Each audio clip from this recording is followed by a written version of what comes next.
Hi everyone, this is Neel Raithatha, consultant audiologist and director of ClearWax. Thank you for joining me in my latest video using the WAXscope.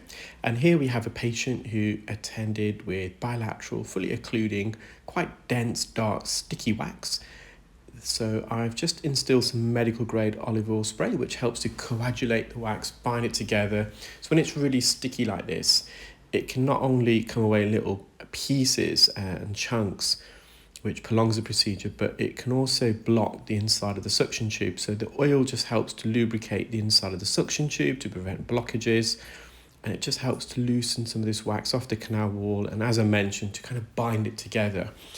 And I'm just peeling it off the posterior canal wall. You can see there's a layer of skin just enveloping this plug. So this is the patient's right ear, and then we're just going to re-enter. There's just a bit of loose wax skin just at the first band, so it's going to remove that so we can get a good visual of the patient's eardrum. And then you can see the eardrum there. We're going to get it in focus. Got a great view there of the hammer bone. You can see all the capillaries, the manubrium arteries that supply blood to the eardrum and the hammer bone. So we're now just moving on to the left ear.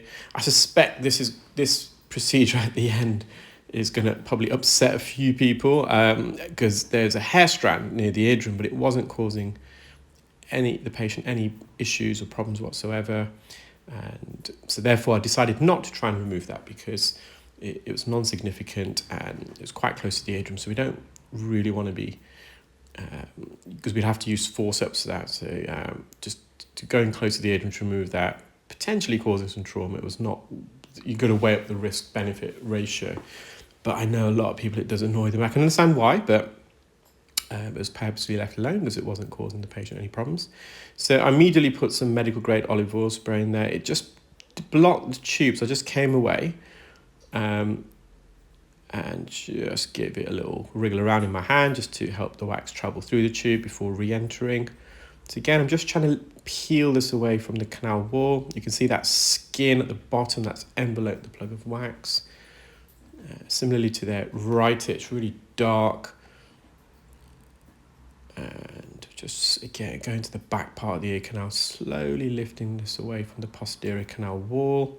Because it's quite sticky, it can really adhere itself to the canal wall. So by peeling it away, you're mobilizing the plug.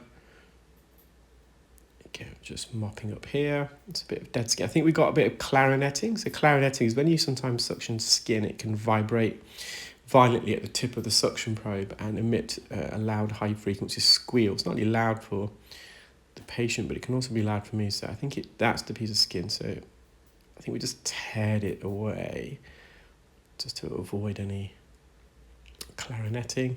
So now we're going to re-enter. Oh, we are in a moment, just mopping up some of the oil at the entrance. So they've got a few hairs externally. So these hairs are not loose. These are coming down from the side of the patient's head, so just going to move that out of the way. That's the patient's eardrums. It's less vascularis. I suspect the wax on the right side is a bit more impacted. There's a little strand of hair there, but it's not causing any issues. Well, I hope you enjoyed that video, guys. Do take care, keep well, and speak soon. Bye.